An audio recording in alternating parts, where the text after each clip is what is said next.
मोहतरम नाज़रीन व सामईन, अस्सलामु अलैकुम वरहमतुल्लाहि वबरकातुहू। इस्तक़बाल है आपका Bharat Urdu times YouTube channel पर। जी हाँ दोस्तों, इस वक्त हम आपके साथ एक गमनाक अलमनाक ख़बर शेयर करने जा रहे हैं। आपसे गुजारिश है मुकम्मल वीडियो समाअत फरमाएँ। मुफ्ती आज़म पाकिस्तान मौलाना मुफ्ती मोहम्मद शफ़ी रहमतुल्लाह अलैह के पोते और हज़रत मौलाना मुफ्ती मोहम्मद तक़ी उस्मानी के भतीजे व जामिया दारुल कराची के शेखुल हदीस मौलाना मुफ्ती महमूद अशरफ उस्मानी तवील अलालत के बाइस इतवार की शाम तकरीबन 71 साल की उम्र में इंतकाल हो गया। इन्ना लिल्लाहि व इन्ना इलैहि राजिऊन। उनके इंतकाल की ख़बर से आलम इस्लाम का माहौल गमगीन हो गया।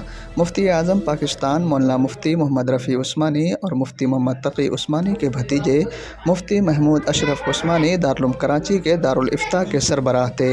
उनकी नमाज जनाजा आज रात 11:30 बजे अदा की जाएगी।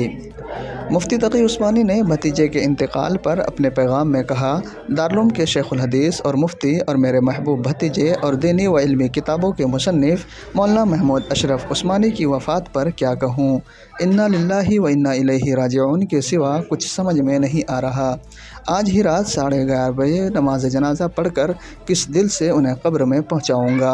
अल्लाह ताला हिम्मत दे। मुफ्ती महमूद अशरफ उस्मानी जामिया दारुल कराची के मुफ्ती और दौरे हदीस व तखस्सुस फिल इफ्ता के उस्ताद और मुतअद्दिद किताबों के मुसन्निफ़ थे। मरहूम 8 शाबान 1370 हिजरी बमुताबिक 14 मई 1951 को पाकिस्तान के शहर लाहौर में पैदा हुए। मुफ्ती महमूद अशरफ उस्मानी के वालिद का नाम मौलाना मोहम्मद ज़की कैफ़ी था, जो कि मुफ्ती आज़म पाकिस्तान मौलाना मुफ्ती मोहम्मद शफ़ी उस्मानी के सबसे बड़े बेटे थे। जी हाँ दोस्तों, आपसे गुजारिश है इस ख़बर को ज़्यादा से ज़्यादा शेयर करें, लाइक करें, कमेंट में अपनी राय ज़रूर दें। ये जो है ना, वैसे बाहर की आवाज़ बहुत कम तेज़ करती है।